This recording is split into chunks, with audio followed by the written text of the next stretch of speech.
അസ്സലാമു അലൈക്കും വറഹ്മത്തുള്ളാഹി അൽഹംദുലില്ലാഹി റബ്ബിൽ ആലമീൻ വസ്സലാത്തു വസ്സലാമു അലാ റസൂലില്ലാ വഅലാ ആലിഹി വസഹ്ബിഹി അജ്മഈൻ അമ്മാ ബഅദ്. സ്നേഹം നിറഞ്ഞ സുഹൃത്തുക്കളെ, അടിമത്തവുമായി ബന്ധപ്പെട്ട് 3 വിഷയാവതരണം നടത്താനാണ് ആഗ്രഹിച്ചത്. അള്ളാഹുവിൻ്റെ മഹത്തായ അനുഗ്രഹത്താൽ അത് നല്ല രീതിയിൽ അത് പൂർത്തീകരിക്കാൻ സാധിച്ചു. അതിനോട് ലിയാഖത്ത് അലി ചില പ്രതികരണങ്ങളൊക്കെ നടത്തിയിട്ടുണ്ട്. അത് വളരെ കൃത്യമായി ഞാനത് ശ്രദ്ധിക്കുകയും അതുമായി ബന്ധപ്പെട്ട് ചർച്ച ചെയ്യപ്പെടേണ്ട കാര്യങ്ങൾ ഞാൻ പ്രത്യേകം ക്ലിപ്പുകളാക്കി ഞാൻ സൂക്ഷിക്കുകയും ചെയ്തിട്ടുണ്ട്. എന്നാൽ അതിലേക്കൊക്കെ കിടക്കുന്നതിന് മുമ്പ് കഴിഞ്ഞ വീഡിയോയിൽ ലിയാഖത്ത് അലി എനിക്കെതിരെ ഒരു ആരോപണം ഉന്നയിച്ചിട്ടുണ്ട്. അത് ആദ്യം ഒന്ന് സെറ്റിൽ ചെയ്തതിന് ശേഷം നമുക്ക് തുടർ ചർച്ചകളിലേക്ക് പോകാം. എന്താണ് അദ്ദേഹത്തിന് എന്നെക്കുറിച്ച് പറയാനുള്ളത് അതാദ്യം നമുക്കൊന്ന് കേട്ടു നോക്കാം. മുമ്പ് ഞാൻ എക്സ് മുസ്ലിം ആയിട്ടുള്ള ഈ ലിയാഖത്ത് അലിയുടെ റൂമിൽ പോയി സംസാരിക്കുന്ന സമയത്ത് അവിടെ കുറേ എക്സ് മുസ്ലിങ്ങൾ ഒരു 10-15 എണ്ണം അവിടെ ഇരിപ്പുണ്ട്. അപ്പോൾ അവർ ചോദിച്ചു, പ്രവാചകനല്ലാത്ത വേറെ ആരെങ്കിലും യുദ്ധത്തിൽ അടിമകളെ പിടിക്കുമോ എന്ന് വലിയൊരു കാര്യമായിട്ട് ചോദിച്ചപ്പോൾ ഞാൻ പറഞ്ഞു, നിങ്ങൾ ഈ പറയപ്പെടുന്ന യുദ്ധം, ഖൈബർ യുദ്ധത്തിൽ പ്രവാചകൻ സല്ലല്ലാഹു അലൈഹി വസല്ലമ നേരിടുന്നത് ജൂതന്മാരെയാണ്. ജൂതന്മാരെ സംബന്ധിച്ചിടത്തോളം ആ യുദ്ധത്തിൽ മുസ്ലിങ്ങൾ പരാജയപ്പെട്ടാൽ പുരുഷന്മാരെ മുഴുവൻ കൊന്ന് സ്ത്രീകളെയും കുഞ്ഞുങ്ങളെ അടിമകളാക്കാൻ അവരുടെ തോറയിൽ നിയമമുണ്ട് എന്ന് പറഞ്ഞപ്പോൾ ഇവർ പറഞ്ഞു, ഇല്ല, അങ്ങനെ ഒരു നിയമം ഉണ്ടെങ്കിൽ കാണിക്കാൻ പറഞ്ഞു. ഞാൻ ഇവരുടെ ബൈബിളിലെ ആവർത്തന പുസ്തകം എടുത്ത് ഈ നിയമം വായിച്ച് കേൾപ്പിച്ചപ്പോൾ ആശ്ചര്യത്തോടുകൂടി ഇരിക്കുകയും വീണ്ടും തർക്കിച്ച് അതൊരു നിയമമല്ല, അതൊരു സമയത്ത് മാത്രം പറ്റിപ്പോയതാന്നൊക്കെ പറഞ്ഞ് വെറുതെ വർത്തമാനം പറയുന്നത് കണ്ടു. എന്നെ പൊന്നാര ഈസ സാഹിബേ, കാലം കുറേ ആയി എന്നതുകൊണ്ടും ഞാൻ നിങ്ങളുടെ പുറകെ ഇല്ല എന്നുള്ളത് കൊണ്ടും ഇതുപോലത്തെ ഒരു ബഡായി അടിച്ചു വിടണം. ആ ദൗത്യം കൂടി, ആ ഉത്തരവാദിത്വം കൂടി നിങ്ങളെ ഏൽക്കണം. എന്തിനാണ് നിങ്ങൾ എന്തിനാണ് ഈ ബഡായി പറയുന്നത്? ഇങ്ങനെ ഒരു സംഭവം നടന്നിട്ടുണ്ടോ? നടന്നിട്ടുണ്ടെങ്കിൽ എവിടെ, എപ്പോൾ? തെളിവ് വെക്കൂ മുഹമ്മദ് ഈസ. എന്താണ് എൻ്റെ ചോദ്യം? മുഹമ്മദ് നബി അല്ലെങ്കിൽ അടിമത്തം ഏകപക്ഷീയമായി നിർത്തലാക്കാൻ പറ്റുമായിരുന്നില്ല എന്ന് പറഞ്ഞ വാദത്തിന് മുഹമ്മദ് ചെയ്തതുപോലത്തെ അക്രമം മുഹമ്മദിന്റെ സംഘത്തോട് വേറെ ആരെങ്കിലും ചെയ്തതായിട്ട് തെളിവുണ്ടോ എന്ന് ചോദിക്കല്ലേ ചെയ്തത്. അതിന് നിങ്ങൾ തെളിവ് തന്നോ? അതിന് നിങ്ങൾ ഈ പറഞ്ഞ രീതിയിൽ അവിടെ സംഭവം നടന്നോ? തോറയിലെ നിയമം എടുത്ത് വായിച്ചു, എൻ്റെ കണ്ണ് തള്ളിപ്പോയി, തോറയിൽ അങ്ങനെയൊന്നുമില്ല എന്ന് പറഞ്ഞിട്ട് തോറയെ ഞാൻ ജൂതന്മാരുടെ നിയമത്തെ ഞാൻ ഡിഫെൻഡ് ചെയ്തു. എന്തിനാണ് ഈ ബഡായി അടിച്ചു വിടുന്നത്? ശുദ്ധമായ ബഡായി അല്ലേ? ഈ വിഷയം ഇദ്ദേഹം പറഞ്ഞത് എന്താണെന്നും എന്തായിരുന്നു ഞാൻ ചോദിച്ചത് എന്നും ആ ഒരു ഭാഗത്ത് ഞാനും ഇദ്ദേഹം തമ്മിൽ നടന്ന 20-25 മിനിറ്റ് നീളമുള്ള സംഭാഷണത്തിന്റെ പൂർണ്ണ രൂപം ഞാൻ ഇന്ന് ഇതിന് മറുപടി എന്ന രീതിയിൽ മുഹമ്മദ് ഈസയുടെ കുസൃതി എന്ന ടൈറ്റിലിൽ അപ്ലോഡ് ചെയ്തിട്ടുണ്ട്. ഇവിടെ ലിയാഖത്ത് പറയുന്നത് മുഹമ്മദ് ഈസ വലിയൊരു ബഡായി ആണ് പറഞ്ഞത്, അല്ലെങ്കിൽ തെളിവ് തരണം. വളരെ ന്യായമായ ഒരു ആവശ്യമാണ്. അതുകൊണ്ട് തന്നെ താങ്കൾക്ക് ഞാൻ തെളിവ് തരികയാണ്. ഈ സംഭവം നടക്കുന്നത് 2021 ഡിസംബർ കാലത്താണ്. ഒരു ക്ലബ് ഹൗസ് ഡിസ്കഷനാണ്. ഞാൻ ഉറങ്ങാൻ പോകുന്ന സമയത്ത് ഞാൻ ജസ്റ്റ് ഒന്ന് ഈ ക്ലബ് ഹൗസിലേക്ക് ഒന്ന് കയറിയപ്പോൾ ഒരു രാത്രി 10:30 ആയ സമയത്ത് ഈ ലിയാഖത്ത് അലിയും കുറച്ച് ഈ മുർത്തദുകളായിട്ടുള്ള ആളുകൾ, ആരൊക്കെ ഉണ്ടെന്ന് ചോദിച്ചു കഴിഞ്ഞാൽ ലിയാഖത്ത് അലി, ഷിഹാബുദ്ദീൻ മേത്തർ, ഉമ്മർ, റൌഫ് ബിൻ ഉമ്മർ, ഫഹീം, ഷെറിൻ എന്നൊക്കെ പറഞ്ഞ് കുറേ ആളുകൾ, അവരെല്ലാവരും ഇരുന്നിട്ട് ഇസ്ലാമിനെതിരായിട്ട് ഇങ്ങനെ ഓരോ കുറ്റങ്ങൾ ഇങ്ങനെ പറയുകയാണ്. അപ്പം ഞാൻ കേൾക്കുന്നത് ഉമ്മറിൻ്റെ സംസാരമാണ്. ഉമ്മർ ഇങ്ങനെ സഫിയ ബീവി ഇങ്ങനെ അടിമയാക്കപ്പെടുന്ന സംഭവങ്ങളും വിവാഹവുമായി ബന്ധപ്പെട്ട സംഭവങ്ങളൊക്കെ വളരെ വൈകാരികമായ രൂപത്തിൽ അദ്ദേഹം ഇങ്ങനെ അവതരിപ്പിക്കുകയാണ്. അദ്ദേഹത്തിൻ്റെ അവതരണം വളരെ വൺ സൈഡഡ് ആയിട്ട് പൂർണ്ണമായും യഹൂദന്മാരെ ന്യായീകരിച്ചുകൊണ്ട്, വളരെ പാവങ്ങളായിട്ടുള്ള യഹൂദന്മാരെ മുസ്ലിങ്ങളായിട്ടുള്ള ആളുകൾ പോയി യുദ്ധം ചെയ്തു എന്നൊക്കെ രൂപത്തിൽ അദ്ദേഹം വളരെ വൈകാരികമായി ഇങ്ങനെ ഇതൊന്നും അറിയാത്ത അമുസ്ലിങ്ങളായിട്ടുള്ള ആളുകളുടെ മുമ്പിലൊക്കെ അദ്ദേഹം ഇങ്ങനെ വിളമ്പിക്കൊണ്ടിരിക്കുകയാണ്. അപ്പോൾ ഇത് കുറച്ചു നേരം കേട്ട് കഴിഞ്ഞപ്പോൾ എന്നെ സംബന്ധിച്ചിടത്തോളം അതിലൊന്ന് ഇടപെട്ടാൽ കൊള്ളാമെന്ന് തോന്നി. ആ സമയത്ത് ഈ മുർത്തദുകളുടെ കൂട്ടത്തിലുള്ള ഒരു ഷാവുൽ ഹമീദ് എന്ന് പറയുന്ന ഒരു മാന്യനായ വ്യക്തി, അദ്ദേഹം എനിക്ക് മെസ്സേജ് അയച്ചു, ഈസ സംസാരിക്കുന്നോ എന്ന് ചോദിച്ചു. ഓക്കെ എന്ന് ഞാൻ പറഞ്ഞു. അങ്ങനെ ഞാൻ അവരുമായിട്ട് ആ സംഭാഷണത്തിൽ ഏർപ്പെട്ടു. ആ സംഭാഷണം പിറ്റേ ദിവസം രാവിലെ വെളുപ്പിനെ 1:30 വരെ അത് നീണ്ടുപോവുകയും ചെയ്തു. ആ വീഡിയോ ലിയാഖത്ത് അദ്ദേഹത്തിൻ്റെ ചാനലിൽ 2021 ഡിസംബർ 16 അദ്ദേഹം ഉത്തരം മുട്ടിയ എമുക്കൾ വിജയ ശ്രീലാളിതനായി മുഹമ്മദ് ഈസ എന്ന തലക്കെട്ടോടുകൂടി അദ്ദേഹം പ്രസിദ്ധീകരിച്ചിട്ടുണ്ട്. ഏതാണ്ട് 1 ലക്ഷത്തോളം ആളുകൾ ആ വീഡിയോ കണ്ടിട്ടുണ്ട്. അതേ വീഡിയോ തന്നെ എൻ്റെ ചാനലിൽ ഇസ്ലാം ഉപേക്ഷിച്ചവരുമായി വാദപ്രതിവാദം ക്ലബ് ഹൗസ് ഡിസ്കഷൻ എന്ന തലക്കെട്ടിൽ 2021 ഡിസംബർ 25 ഞാനും പ്രസിദ്ധീകരിച്ചിട്ടുണ്ട്. ഏതാണ്ട് 90,000 ആളുകൾ അത് കാണുകയും ചെയ്തിട്ടുണ്ട്. ലിയാഖത്ത് അലി അദ്ദേഹത്തിൻ്റെ ചാനലിൽ ഇങ്ങനെ പ്രസിദ്ധീകരിക്കുമ്പോൾ സ്വാഭാവികമായിട്ടും ഒരു ക്ലബ് ഹൗസ് ഡിസ്കഷൻ എന്ന് പറയുമ്പോൾ അവിടെ അൺവാണ്ടഡ് ആയിട്ടുള്ള പല സംസാരങ്ങളുണ്ടാവും. രണ്ടു കൂട്ടരും എഡിറ്റ് ചെയ്തിട്ടാണ് കയറ്റിയത്. പക്ഷേ ലിയാഖത്ത് അലി എഡിറ്റ് ചെയ്തപ്പോൾ ഇവരുടെ ചോദ്യത്തിന് ഞാൻ മറുപടി പറയുന്ന ഭാഗം അങ്ങ് എഡിറ്റ് ചെയ്തിട്ടാണ് കയറ്റിയത്. ഇതെൻ്റെ ശ്രദ്ധയിൽപ്പെട്ടപ്പോൾ ഞാൻ എന്ത് ചെയ്തു, എൻ്റെ ചാനലിൽ 10 ദിവസം കഴിഞ്ഞപ്പോൾ ഞാൻ മറുപടി പറയുന്ന ഭാഗം കൂടെ ഉൾക്കൊള്ളിച്ചുകൊണ്ട് ഞാനും പ്രസിദ്ധീകരിക്കുകയും ചെയ്തു. എന്നാൽ അന്ന് ഈ ലിയാഖത്ത് അലിയുമായിട്ടോ അല്ലെങ്കിൽ എമുക്കളുമായിട്ടോ ബന്ധപ്പെട്ട ചർച്ചയിൽ ഞാൻ ഏർപ്പെടാത്തത് കൊണ്ട് ഞാനിവിടെ ലിയാഖത്ത് അലി കാണിച്ച കാര്യങ്ങൾ വിശദീകരിക്കാൻ വേണ്ടി ഒരു വീഡിയോ ചെയ്യുകയോ ഒന്നും ചെയ്തിരുന്നില്ല. എന്നാൽ അന്ന് ലിയാഖത്ത് അലി കാണിച്ച ആ കുരുട്ടുബുദ്ധിയുടെ ഭവിഷ്യത്താണ് ഈ ഒരു ബഡായി ആരോപണം എനിക്കെതിരെ ഉന്നയിക്കാനുള്ള കാരണമായിട്ട് ഇപ്പോൾ മാറിയിട്ടുള്ളത്. അത് നിങ്ങൾക്ക് പുറകാലെ മനസ്സിലാകും. ഇവിടെ ലിയാഖത്ത് അലി എന്നോട് ചോദിക്കുന്ന ആ ചോദ്യം നിങ്ങളൊന്ന് കേട്ടോളൂ. അടിമകളെ എടുത്തിരുന്നു എന്ന് പറയുന്നതിന് ന്യായം പറഞ്ഞത് അവർ ഇങ്ങോട്ട് ആക്രമിച്ചാൽ അവരും അടിമകളെ പിടിക്കാൻ സാഹചര്യം ഉണ്ടാവുമായിരുന്നു എന്നാണ്. ഒറ്റ ചോദ്യം, എന്റെ പോയിന്റ് നമ്പർ 2 ചോദ്യം.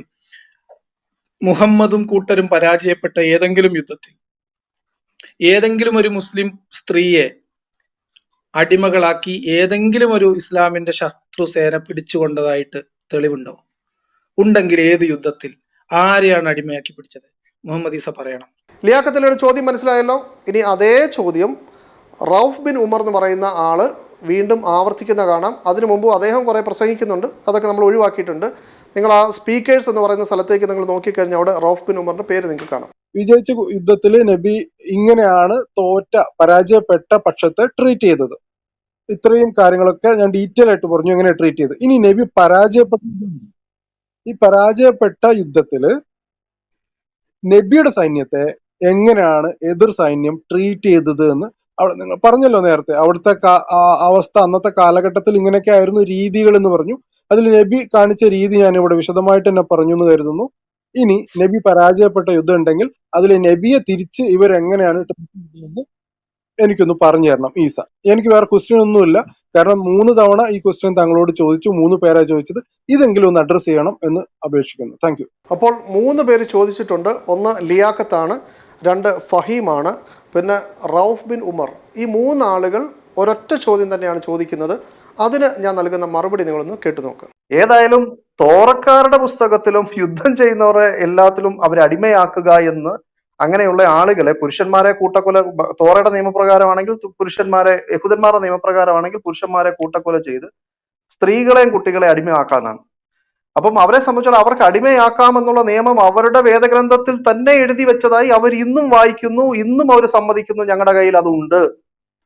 അപ്പൊ നിങ്ങൾ ചോദിക്കുന്നത് അതിന്റെ ഒരു ചരിത്രമുണ്ടോ എന്നുള്ളത്. ഞാനിപ്പം എൻ്റെ കയ്യിൽ ഞാൻ എൻ്റെ ഓർമ്മയിൽ ഞാൻ ഇനി അത് എടുക്കണം, അത് വായിക്കണം. നിങ്ങൾ ഇനി ഇല്ലാന്ന് പറയും. അങ്ങനാണെങ്കിൽ ഞാൻ അടുത്ത ദിവസം അത് നോക്കിയിട്ട് ഞാൻ അടുത്ത റൂം ഇട്ടിട്ട് ഞാൻ അത് പറയാം. നിങ്ങൾ പറയും, തീർത്തു പറയും, നബിയോട് യുദ്ധം ചെയ്ത സമയത്ത് മുസ്ലിങ്ങളെ തോപ്പിച്ചാൽ മുസ്ലിങ്ങളെ ആരെ അടിമകളാക്കി പിടിക്കുന്ന ഒരു ഏർപ്പാട് അമുസ്ലിങ്ങൾക്കില്ലായിരുന്നു. യുദ്ധത്തിൽ ഒന്നെങ്കിൽ കൊല്ലുക അല്ലെങ്കിൽ വിടുക എന്നുള്ളതല്ലാതെ ഒന്നെങ്കിൽ കൊല്ലാൻ പറ്റിയാൽ കൊല്ലും, അടിമയാക്കുന്ന ഒരു പരിപാടി അവർക്ക് ഉണ്ടായിരുന്നില്ല എന്ന് ഇപ്പൊ ലിയാഖത്തും ഫഹീമും റൌഫും ഒക്കെ ഇവിടെ ആവർത്തിച്ച് പറഞ്ഞത് കൊണ്ട് അത് നിങ്ങളുടെ ഒരു നിലപാടായിട്ട് ഞാൻ വേണമെങ്കിൽ സ്വീകരിച്ചേക്കാം. സ്വീകരിച്ചിട്ട് ഞാൻ അതൊന്ന് പരിശോധിച്ചിട്ട് അടുത്ത ദിവസം ഞാൻ അത് ഡീറ്റെയിൽ ചെയ്യാം. കാരണം നിങ്ങളൊരു സംഭവം പറഞ്ഞാൽ ഞാൻ എനിക്ക് തെളിവ് പറയണം. ഞാനിപ്പോ അതിനുവേണ്ടി വന്നാലും ഉമർ ഇവിടെ സഫ്യാബിയുടെ കാര്യം പറഞ്ഞപ്പോൾ കയറി വന്നാണ്. അപ്പോൾ തോറയുമായി ബന്ധപ്പെട്ട നിയമം ഞാനിവിടെ പറഞ്ഞിട്ടുണ്ടോ? വളരെ കൃത്യമായിട്ട് ഞാൻ പറഞ്ഞു.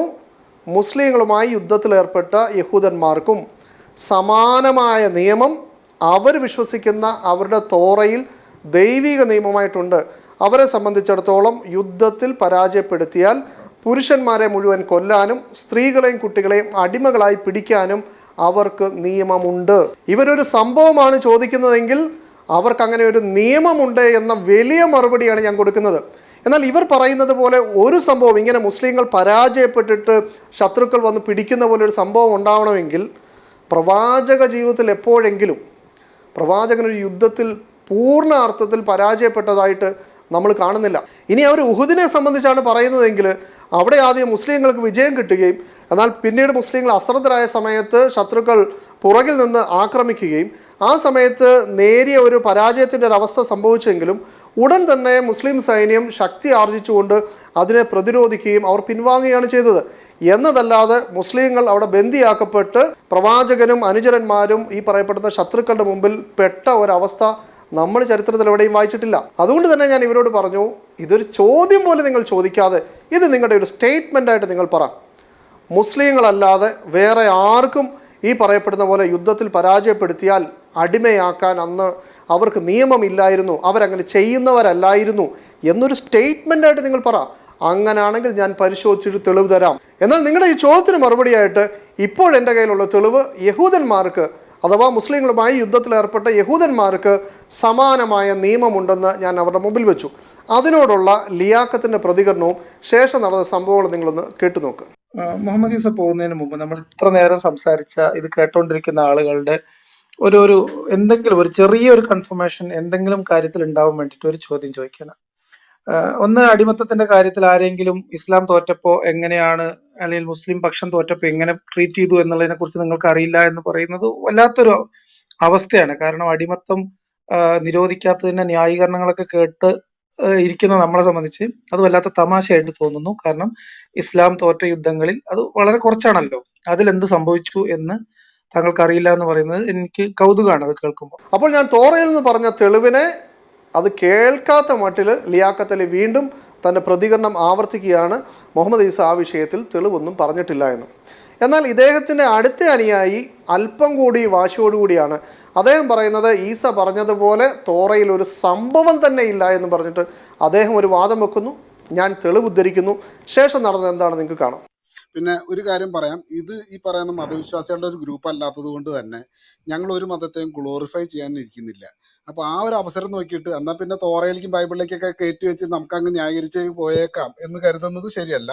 കാരണം താങ്കൾ ഈ ബൈബിൾ തോറ, ഞങ്ങൾക്ക് എല്ലാ മതഗ്രന്ഥങ്ങളും വായിച്ചിട്ടുള്ളവരാണ്. മിനിമം ഇസ്ലാമിൻ്റെയും ഈ ക്രിസ്ത്യാനിയുടെയും പിന്നെ ഹിന്ദുവിൻ്റെയും ഗ്രന്ഥങ്ങളൊക്കെ വായിച്ചിട്ടുള്ളവരാണ്.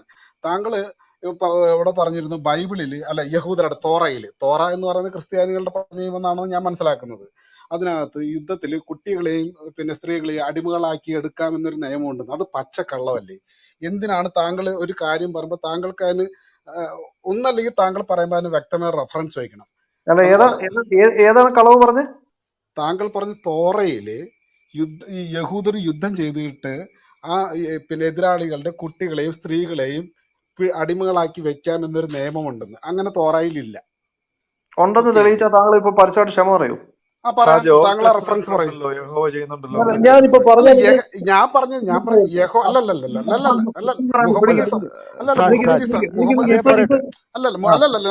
ഞാൻ കംപ്ലീറ്റ് ചെയ്യട്ടെ. അല്ല ഇതിനിടയിൽ ആരും ഇടപെട്ടുണ്ട്. ഞാൻ യഹോവ നല്ലവനാണോ അല്ല യഹോവനെ ഗ്ലോറിഫൈ ചെയ്യാനെന്നല്ല പറഞ്ഞത്. അങ്ങനെ ഒരു നിയമം ഇല്ല എന്നാ പറഞ്ഞത്. ഇദ്ദേഹം നിയമം ഉണ്ടെന്നാ പറഞ്ഞത്. ഞാൻ അങ്ങനെ നിയമം കാണിച്ചാൽ നിങ്ങളങ്ങ് ക്ഷമ പറയൂ ഇപ്പൊ പരസ്യമായിട്ട്? തീർച്ചയായിട്ടും പറയും. താങ്കൾ എടുക്കൂ. അമലെന്തോ പറയാൻ മന്ത്രി തമ്മിൽ ഞാൻ പറഞ്ഞ ഓൾഡ് ടെസ്റ്റ്മെന്റിൽ അങ്ങനെ ഒരു സംഭവം ഞാൻ ഇവിടെ കണ്ടിട്ടുണ്ട്.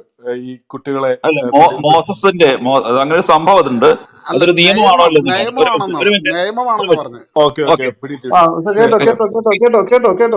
കേട്ടോ ആവർത്തന പുസ്തകം 20:13. അത് നിയമമാണോ? അവരങ്ങനെ പിടിച്ചെടുത്തിട്ടുണ്ടോ ഇല്ല എന്നുള്ളതല്ല പറഞ്ഞത്. അത് നിയമമാണെന്ന് നിങ്ങൾ പറഞ്ഞത്. നിയമം കേട്ടോ. നിന്റെ ദൈവമായ യഹോവ അത് നിന്റെ കയ്യിൽ ഏൽപ്പിച്ച ശേഷം അതിലുള്ള പുരുഷ പ്രജയൊക്കെയും വാളിന്റെ വായ്ത്തലയാൽ കൊല്ലണം. എന്നാൽ സ്ത്രീകളെയും കുട്ടികളെയും നാൽക്കാലികളെയും പട്ടണത്തിലുള്ള സകലത്തെയും അതിലെ കൊള്ളയൊക്കെയും നിനക്കായിട്ട് എടുത്തുകൊള്ളാം. മനസ്സിലായി? എന്നിട്ട് പിന്നെ അത് വീതം വെക്കുന്നതിനെ കുറിച്ചിട്ടുണ്ട്. അങ്ങനെയുള്ളതിൽ നിന്ന് ഒരാളെ നിങ്ങൾക്ക് ഭാര്യസ്ഥാനത്തേക്ക് കൊണ്ടുവരണമെന്നുണ്ടെങ്കിൽ ചെയ്യേണ്ടതുണ്ട്. അതൊക്കെ ഇഷ്ടം പോലെ ഇതിനകത്തുണ്ട്. അതൊരു നിയമമായിട്ടാണോ? നിയമം അത് അവിടെ അല്ലല്ല, അങ്ങനെ ഒരു നിയമം എല്ലാ യുദ്ധത്തിലും ചെയ്യണ്ടേ? എല്ലാ യുദ്ധത്തിലും ചെയ്തിട്ടുണ്ടല്ലോ. ചെയ്തിട്ടില്ലെന്നേ. ചുമ്മാ ഞങ്ങൾ ഇതൊക്കെ വായിച്ചിട്ടുള്ളവരാണ് മുഹമ്മദ് ഈസ. ഞാൻ മനസ്സിലാക്കി കൊടുത്തോളം താങ്കൾക്ക് ബൈബിളിനെ പറ്റി ഒന്നും അറിയില്ല. അപ്പോൾ ലിയാഖത്തിലുള്ള തെറ്റിദ്ധാരണ മാറിയെന്ന് കരുതുന്നു. മുഹമ്മദ് ഈസ ബഡായി പറഞ്ഞതല്ല, അങ്ങനെ ഒരു സംഭവം അവിടെ നടന്നു. അവർ ചോദിച്ചു, തോറയിൽ തെളിവില്ല എന്ന് പറഞ്ഞു. ഞാൻ കളവ് പറഞ്ഞതാണ് എന്ന് പറഞ്ഞു. ഞാൻ ഏറ്റവും അവസാനം അവർ വിശ്വസിക്കുന്ന യഹൂദരും ക്രൈസ്തവരും വിശ്വസിക്കുന്ന അവരുടെ തോറയാണെന്ന് അവർ കരുതുന്ന ആ പുസ്തകത്തിൽ നിന്നും ഞാൻ യുദ്ധ നിയമങ്ങൾ എടുത്തിട്ട് അവരെ സംബന്ധിച്ചിടത്തോളം ഏതെങ്കിലും രാജ്യങ്ങളുമായിട്ട് യുദ്ധത്തിലേർപ്പെട്ടാൽ അവർക്ക് അവിടെയുള്ള പുരുഷന്മാരെ മുഴുവൻ കൊല്ലാനും സ്ത്രീകളെയും കുട്ടികളെയും കൊള്ളയായി പിടിക്കാനും അവർക്ക് അനുവാദമുണ്ട് എന്ന തെളിവ് ഞാൻ വായിച്ചു.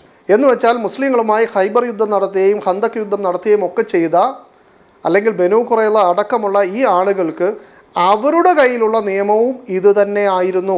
അവരെ സംബന്ധിച്ചിടത്തോളം യുദ്ധം ചെയ്യാം, പുരുഷന്മാരെ കൊല്ലാം, സ്ത്രീകളെയും കുട്ടികളെയും അടിമകളായി പിടിക്കാം, അവരുടെ വസ്തുക്കൾ കൊള്ളയായി പിടിക്കാം. ആ ആളുകളുമായിട്ടാണ് മുസ്ലിങ്ങളും യുദ്ധത്തിൽ ഏർപ്പെട്ടത്. അങ്ങനെ ആ ചർച്ച അവിടെ അവസാനിച്ചു. അടുത്ത ദിവസം ലിയാഖത്ത് ക്ലബ് ഹൗസിൽ നിന്നും ആ റെക്കോർഡിംഗ് ഡൗൺലോഡ് ചെയ്യുന്നു. സ്വസ്ഥമായിട്ട് അത് എഡിറ്റ് ചെയ്യാനിരിക്കുന്നു. ആ സമയത്ത് അദ്ദേഹത്തിൻ്റെ ചോദ്യത്തിന് ഞാൻ ഈ ക്രൈസ്തവരുടെയും യഹൂദന്മാരുടെയും ഈ തോറയുടെ ഭാഗത്തു നിന്നും ഉദ്ധരിച്ച് പറഞ്ഞ ആ തെളിവ് അദ്ദേഹം നൈസായിട്ട് കട്ട് ചെയ്ത് കളയുന്നു. അപ്പോൾ അദ്ദേഹത്തിൻ്റെ ചോദ്യത്തിന് ഞാൻ എന്ത് ചെയ്തിട്ടില്ല, ഉത്തരം പറഞ്ഞിട്ടില്ല. എന്നിട്ട് അദ്ദേഹം ടൈറ്റിൽ കൊടുക്കുന്നു, വിമർശകരുടെ ഒരു ചോദ്യം പോലും ഏശാതെ വിജയശ്രീലാളിതനായി മുഹമ്മദ് ഈസ ഉത്തരമുട്ടി എമുക്കൾ എന്നൊക്കെ പറഞ്ഞ് അദ്ദേഹം ഒരു സർക്കാസ്റ്റിക് രൂപത്തിൽ അദ്ദേഹം എന്ത് ചെയ്യുന്നു, പ്രസിദ്ധീകരിക്കുന്നു. ഏതാണ്ട് 100,000-ഓളം ആളുകളെ അവിടെ കബളിപ്പിക്കുന്നു. ഇത് അന്ന് തന്നെ ചില ആളുകൾ എന്നെ ശ്രദ്ധയിൽ കൊണ്ടുവന്നെങ്കിലും ഞാൻ ആ വിഷയം ഗൗരവത്തിലെടുക്കാതെ ഈ ലിയാഖത്തുമായിട്ട് അവരത് മറച്ചു വെക്കുന്നെങ്കിൽ അവരെന്താണെന്ന് വെച്ചാൽ ചെയ്യട്ടെ എന്നുള്ള രൂപത്തിൽ ഞാൻ എൻ്റെ ചാനലിൽ ഈ ഭാഗങ്ങളൊക്കെ ഉൾപ്പെടുത്തി ഞാൻ എന്ത് ചെയ്തു, വീഡിയോ പോസ്റ്റ് ചെയ്തു. എന്നാൽ ഇപ്പോൾ ഈ ആവശ്യം വന്ന സമയത്ത് ലിയാഖത്ത് എൻ്റെ ചാനലിൽ കയറി പരിശോധിക്കാതെ അദ്ദേഹത്തിൻ്റെ ചാനലിൽ തന്നെയുള്ള അദ്ദേഹത്തിൻ്റെ വീഡിയോ കണ്ടപ്പോൾ പണ്ട് ചെയ്ത അദ്ദേഹത്തിൻ്റെ ആ കുൽസിത പ്രവൃത്തി മറന്നുപോയതുകൊണ്ട് അദ്ദേഹം വിചാരിച്ചു മുഹമ്മദ് ഈസ ഈ തോറയുമായി ബന്ധപ്പെട്ടൊന്നും പറഞ്ഞിട്ടില്ല, അതൊക്കെ വെറും ബെഡായാണെന്ന് വിചാരിച്ചിട്ട് അദ്ദേഹം ഒരു വീഡിയോ ചെയ്തതാണ്. അപ്പോൾ കാര്യങ്ങളൊക്കെ മനസ്സിലായ സ്ഥിതിക്ക് ഇനിയും ലിയാഖത്തിൻ്റെ ചാനലിലുള്ള മുഹമ്മദ് ഈസയുടെ കുസൃതി എന്ന് പറയുന്ന ആ വീഡിയോ, അതേപോലെ തന്നെ താങ്കൾ മറ്റൊരു വീഡിയോയിൽ പറയുന്നത് പോലെ മുഹമ്മദ് ഈസ ബെഡായി പറഞ്ഞു എന്ന് പറഞ്ഞതിൻ്റെ താഴെ ഒരു തിരുത്തം കൊടുക്കണമെന്ന് വളരെ സ്നേഹത്തിൽ ഞാൻ ഓർമ്മപ്പെടുത്തുകയാണ്. ഇവിടെ നമ്മൾ ഗൗരവമായിട്ട് കാണേണ്ട ഒരു വിഷയം, ഈ ലിയാഖത്ത് അലി എന്നെ ഈ ബെഡായി പറഞ്ഞു എന്ന് പറഞ്ഞതോ ഞാൻ തിരിച്ച് അദ്ദേഹത്തിന് തെളിവ് കൊടുത്തതോ അതൊക്കെ ഈ വ്യക്തിപരമായ ചില കാര്യങ്ങൾ അദ്ദേഹം ഒരു അബദ്ധം പറയുന്നു, നമ്മളത് തിരുത്തുന്നു. അതല്ല നമ്മൾ ചർച്ചയിൽ മുന്നോട്ട് കൊണ്ടുപോകേണ്ടത്. നേരെ മറിച്ച് ഇവിടെ നമ്മൾ ഗൗരവമായിട്ട് നമ്മൾ കാണേണ്ട ഒരു വിഷയം, 2021 ഡിസംബർ കാലഘട്ടത്തിൽ പോലും ഈ എമുക്കൾ എന്ന് സ്വയം പേര് സ്വീകരിച്ച് മുർത്തതാണ് ഞാനെന്ന അഭിമാനത്തോടുകൂടി പറയുന്ന ഈ ആളുകൾ, ഇവരുടെ കൂട്ടം, ഇവരുടെ സംഘത്തിൽ ഒരാൾക്ക് പോലും ഈ ലോക ചരിത്രത്തെക്കുറിച്ച് യാതൊരു വിവരവുമില്ലാതെ നമ്മൾ മനസ്സിലാക്കണം. ഇവിടെ ലിയാഖത്തും ഷിഹാബുദ്ദീൻ മേത്തറും ഉമ്മറും റൌഫ് ബിൻ ഉമറും ഫഹീമും ഷെറിനും അതേപോലെ തന്നെ ഇവരുടെയൊക്കെ നേതാവായിട്ടുള്ള ഈ ജബ്ബാറും എല്ലാം കൂടെ കിടന്ന് കഷ്ടപ്പെടുന്നത് എന്തിനാ, മുസ്ലിങ്ങളായിട്ടുള്ള ആളുകളൊന്നും മുർത്തതാവണം എന്ന് ആഗ്രഹിച്ച് അവർ വലിയ പണിയെടുത്തുകൊണ്ടിരിക്കുമ്പോൾ ഈ അടിസ്ഥാന കാര്യങ്ങൾ പോലും ഇവർക്കൊന്നും അറിയില്ലായിരുന്നു. അത്രത്തോളം പാമരന്മാരായിരുന്നു ഇവരെന്നുള്ള യാഥാർത്ഥ്യം നമ്മൾ തിരിച്ചറിയണം. അതുകൊണ്ടാണ് ലിയാഖത്ത് ഇന്ന് അദ്ദേഹത്തിനുള്ള ബോധ്യത്തിലുള്ള അടിസ്ഥാനത്തിൽ നിന്നുകൊണ്ട് പറയുന്നത്, ഞാൻ അങ്ങനെ ഒരു ചോദ്യം ചോദിച്ചു, ഒരു തെളിവ് ചോദിച്ചു, ആ തെളിവ് അങ്ങ് തന്നാൽ പോരായിരുന്നോ എന്നേ അദ്ദേഹം പറയുന്നുള്ളൂ. ആ ചോദ്യത്തിന്റെ പ്രസക്തി എന്തായിരുന്നു എന്ന് അദ്ദേഹം പറയുന്നില്ല. മുഹമ്മദ് ചെയ്തതുപോലത്തെ അക്രമം മുഹമ്മദിന്റെ സംഘത്തോട് വേറെ ആരെങ്കിലും ചെയ്തതായിട്ട് തെളിവുണ്ടോ എന്ന് ചോദിക്കല്ലേ ചെയ്തത്. അതിന് നിങ്ങൾ തെളിവ് തന്നോ? കാരണം അദ്ദേഹത്തിന് ഈ ലോക ചരിത്രത്തിൽ ലോക സമൂഹത്തിലെ മുഴുവൻ ആളുകളും അന്ന് സ്ലേവറി നടത്തിക്കൊണ്ട് പോയിരുന്നു എന്ന് അദ്ദേഹത്തിന് അറിയാമായിരുന്നുവെങ്കിൽ അദ്ദേഹം നമ്മളോട് ചോദിക്കേണ്ടതില്ല. എന്നാൽ അന്നത്തെ ആ ചോദ്യം എത്രത്തോളം അപ്രസക്തമായിരുന്നു എന്ന് ലിയാഖത്തിന് ഇപ്പോൾ ബോധമുണ്ട്. അതുകൊണ്ടാണ് അദ്ദേഹം പറയുന്നത്, ഞാനങ്ങനെ ഒരു ചോദിച്ചു, അപ്പോൾ ഒരു തെളിവ് തന്നാൽ മതിയായിരുന്നു എന്നൊക്കെ പറഞ്ഞ് അത് അദ്ദേഹത്തിൻ്റെ ഒരു വാദമായിരുന്നില്ല, അദ്ദേഹത്തിൻ്റെ ഒരു പ്രധാനപ്പെട്ട സ്റ്റാൻഡ് ആയിരുന്നില്ല എന്നൊക്കെ അദ്ദേഹം സമർത്ഥിക്കാൻ ശ്രമിക്കുന്നത്. അന്ന് ലിയാഖത്ത് അലിയും അതേപോലെ മറ്റ് എമുക്കളുമായിട്ടുള്ള ചർച്ച നടത്തിയതിനു ശേഷം പിന്നീട് വീണ്ടും അവരുമായിട്ടൊരു ചർച്ചയ്ക്ക് വരുന്നത് ഈ 2024 കാലത്താണ്. അതിൽ അവർ ഏറ്റവും ഇഷ്ടപ്പെടുന്ന അടിമത്തം പോലുള്ള വിഷയത്തിൽ. അപ്പോൾ സ്വാഭാവികമായിട്ടും മുമ്പ് ഞാൻ അവരെ അഭിമുഖീകരിച്ച സമയത്ത് അവർക്കുണ്ടായിരുന്ന ഏറ്റവും വലിയ പോരായ്മ, അവർക്ക് കുറേ ഹദീസുകൾ എടുത്തു വെച്ചിട്ടുണ്ട്, അവർ പ്രവാചകർ യുദ്ധം ചെയ്തതൊക്കെ എടുത്തു വെച്ചിട്ടുണ്ട്, മാരിയ സംഭവം എടുത്തു വെച്ചിട്ടുണ്ട്, ഇങ്ങനെ കുറേ സംഭവങ്ങൾ എടുത്തു വെച്ചിട്ടുണ്ടെങ്കിലും പ്രവാചകൻ ആരോടാണ് ഈ റിയാക്ട് ചെയ്യുന്നത് എന്ന് ഇവർ കൃത്യമായിട്ട് മനസ്സിലാക്കുന്നില്ല എന്നതുകൊണ്ടാണ് ഞാൻ ഈ സ്ലേവറിയുടെ 3 വിഷയാവതരണത്തിൽ 1-ാം ഭാഗത്തിൽ തന്നെ സ്ലേവറിയുടെ ചരിത്രം അങ്ങ് പറയാൻ തീരുമാനിച്ചത്. മുമ്പ് ഇവർ എന്നോട് ചോദിച്ചത് ഈ മുസ്ലിങ്ങളുമായിട്ട് എതിരിട്ട വേറെ ഏതെങ്കിലും സമൂഹത്തിനുണ്ടായിരുന്നു എന്നാണ് ചോദിച്ചതെങ്കിൽ സകല സമൂഹത്തിനും ഉണ്ടായിരുന്നു. അത് പ്രവാചകൻ്റെ കാലഘട്ടത്തിലല്ല, അത് ചരിത്രാതീത കാലം മുതൽ ഉണ്ടായിരുന്നു. നമുക്കിന്ന് ലഭ്യമാകുന്ന രേഖകൾ വെച്ച് നോക്കിയാൽ ഈ പറയപ്പെടുന്ന 2100 BC-യിലെ കോഡ് ഓഫ് ഊർണമൂൻ്റെ കാലം തൊട്ട് പിന്നീട് പുരാതന ചൈനയിലും പുരാതന ഈജിപ്തിലും പുരാതന ഇസ്രയേലിലും അതേപോലെ അസീറിയൻ കിങ്ഡത്തിലും നമ്മുടെ ഇന്ത്യയിലും അതേപോലെ ഗ്രീസിലും ഏൻഷ്യൻ റോമിലും അതിനുശേഷം പ്രവാചകൻ്റെ കാലഘട്ടത്തിൽ പ്രവാചകനുമായിട്ട് യുദ്ധത്തിലേർപ്പെട്ട ബൈസാൻഡിയൻ സാമ്രാജ്യത്തിനും പേർഷ്യൻ സാമ്രാജ്യത്തിനും യഹൂദന്മാർക്കും ഉണ്ടായിരുന്നു എന്നു മാത്രമല്ല മക്ക മുശ്രിക്കുകളായിട്ടുള്ള ആളുകൾക്കും ഈ പറയപ്പെടുന്ന നിയമം ഉണ്ടായിരുന്നു എന്നൊക്കെയുള്ള തെളിവുകൾ ഞാൻ ആദ്യ വീഡിയോയിൽ അവതരിപ്പിച്ചത്. അത് പിന്നെ മുന്നോട്ട് നീണ്ട ഈ ലിയാഖത്ത് അലിയുടെയൊക്കെ പ്രസംഗം കേൾക്കുമ്പോൾ കൈയടിക്കുന്ന ഈ ക്രൈസ്തവരായിട്ടുള്ള ആളുകൾ അവരുടെ സഭയുടെ നേതൃത്വത്തിൽ തന്നെ നടന്ന ക്രൂസൈഡുകളിൽ, കുരിശു പോരാട്ടങ്ങളിലും അടക്കം ഈ പറയപ്പെടുന്ന സ്ലേവറി അവർ മെയിൻറ്റെയിൻ ചെയ്തതും, പിന്നീട് ഇവർ ഏറ്റവും കൂടുതൽ ഈ മഹത്വവൽക്കരിച്ച് കാണുന്ന യൂറോപ്യൻസ് ആയിട്ടുള്ള അവരെക്കുറിച്ചിട്ടാണല്ലോ ഇവർ ആധുനികരെന്നും അല്ലെങ്കിൽ വലിയ വിപ്ലവത്തിൻ്റെ ആളുകൾ എന്നൊക്കെ പറയുന്ന ആളുകൾ, അവർ നടത്തിയ ട്രാൻസ് അറ്റ്ലാന്റിക് സ്ലേവ് ട്രേഡിനെ കുറിച്ചും അവിടെ നടത്തിയ കിരാതമായ പ്രവർത്തനങ്ങളെക്കുറിച്ചും എന്ന് മാത്രമല്ല ഇവർക്ക് പലതിലും ഇവരുടെ മാനദണ്ഡമായിട്ടുള്ള ശാസ്ത്രം, ആ ശാസ്ത്രത്തിൻ്റെ വലിയ ആളുകളായിട്ടുള്ള ഐസക് ന്യൂട്ടനും അതേപോലെ തന്നെ ഹെയ്ലിയും അടക്കമുള്ള ഈ യൂറോപ്യൻ സയൻസ് അല്ലെങ്കിൽ മോഡേൺ സയൻസ് ഒക്കെ തന്നെ ഈ സ്ലേവ് ട്രേഡിൻ്റെ ഭാഗമായിട്ട് തന്നെയാണ് വളർന്നത് എന്ന് തുടങ്ങിയിട്ടുള്ള ഹിസ്റ്ററിയും അടക്കം ഞാൻ ഇവരുടെ മുമ്പിൽ വെച്ചിട്ടുണ്ട്. അങ്ങനെ അടിമത്വവുമായി ബന്ധപ്പെട്ട ചർച്ചകൾ ചെയ്യുമ്പോൾ അത് ഇസ്ലാമുമായി മാത്രം ബന്ധപ്പെട്ട വിഷയമല്ല, നേരെ മറിച്ച് അത് മുമ്പുണ്ടായിരുന്ന ലോക സാഹചര്യം, അന്നത്തെ സോഷ്യോ പൊളിറ്റിക്കൽ സാഹചര്യങ്ങൾ അങ്ങനെ ആയിരുന്നു എന്ന് കൃത്യമായി ഞാൻ വിവരിച്ചിട്ടുണ്ട്. അതിനുശേഷം എൻ്റെ രണ്ടാമത്തെ വീഡിയോയിൽ ഇവർ ഈ സ്ലേവറി ബാൻ ചെയ്യാനുള്ള ഏറ്റവും വലിയ കാരണം പുതിയതായിട്ടുണ്ടായ ഒരു ജനാധിപത്യ ബോധമാണ്, അല്ലെങ്കിൽ വലിയൊരു മനുഷ്യത്വ ചിന്താഗതിയാണ് എന്നൊക്കെ ഇവർ വാദിച്ചപ്പോൾ ഈ ബാൻ ചെയ്യാൻ കാരണക്കാരായിട്ടുള്ള ഈ എബ്രഹാം ലിങ്കണും അല്ലെങ്കിൽ അതിൻ്റെ നേതൃത്വം നൽകിയ ആളുകളൊക്കെ അവരുടെ മാനസികാവസ്ഥ എന്തായിരുന്നു, അവരുടെ വംശവെറി എത്രത്തോളം ഉണ്ടായിരുന്നു, അവർ സ്ലേവറിയെ ബാൻ ചെയ്യാനുണ്ടായ നിർബന്ധിത സാഹചര്യം എന്തായിരുന്നു എന്ന് ഞാൻ എണ്ണി ഞാൻ വീഡിയോയിൽ പറഞ്ഞു. അതോടൊപ്പം ഇസ്ലാമിക നിയമപ്രകാരം ഈ അടിമത്തം എന്ന് പറയുന്നത് മുസ്ലിങ്ങൾക്ക് നിർബന്ധമായ കാര്യമല്ല, നേരെ മറിച്ച് അത് ജായിസാണ്, അത് അനുവദനീയമാണ്. എന്ന് വെച്ചാൽ അവർക്ക് ചില സാഹചര്യങ്ങളിൽ ചെയ്യേണ്ട ഒരു സന്ദർഭമുണ്ടെങ്കിൽ അത് ചെയ്യാം, അത് ഒഴിവാക്കേണ്ട സാഹചര്യമുണ്ടെങ്കിൽ അത് ഒഴിവാക്കാം. അങ്ങനെയെങ്കിൽ ഈ പറയപ്പെടുന്ന ആധുനിക സാഹചര്യത്തിൽ ഈ അടിമ നിരോധനത്തിലേക്ക് ലോക സമൂഹം മുഴുവൻ മാറുമ്പോൾ മുസ്ലിങ്ങളായിട്ടുള്ള ആളുകളെ സംബന്ധിച്ചിടത്തോളം അതിലേക്ക് മാറുന്നതിന് യാതൊരു തടസ്സവുമില്ല. കാരണം ഇസ്ലാം അടിമമോചനത്തിനാണ് പ്രോത്സാഹനം നൽകിയത് എന്ന് ഞാൻ എൻ്റെ മൂന്നാമത്തെ വീഡിയോയിൽ ഞാൻ പറഞ്ഞു വെച്ചു. എന്നാൽ ഇതിനോട് ലിയാഖത്ത് അലി നടത്തിയിരിക്കുന്ന പ്രതികരണങ്ങൾ ഞാൻ ശ്രദ്ധിച്ചപ്പോൾ വളരെ ബാലിശവും അതേപോലെ തന്നെ നിലവാരമില്ലാത്തതുമാണ് എന്നാണ് എൻ്റെ വിലയിരുത്തൽ. അത് ഏതൊക്കെ കാര്യങ്ങളിലാണ് എന്ന് അടുത്ത ദിവസങ്ങളിൽ വളരെ കൃത്യമായി എനിക്ക് പറയാനുള്ള കാര്യങ്ങൾ പൊതുസമൂഹത്തിന് മുമ്പിൽ അവതരിപ്പിക്കാമെന്നാണ് ഞാൻ പ്രതീക്ഷിക്കുന്നത്. കാര്യങ്ങൾ കൃത്യമായി വിലയിരുത്തുകയും ഏറ്റവും നല്ലത് മുറുകെ പിടിക്കണമെന്ന് വളരെ സ്നേഹത്തിൽ എൻ്റെ ശ്രോതാക്കളോട് ഞാൻ അഭ്യർത്ഥിച്ചുകൊണ്ട് ഞാൻ എൻ്റെ വാക്കുകൾ നിർത്തുന്നു. അസ്സലാമു അലൈക്കും വറഹ്മത്തുള്ളാഹി.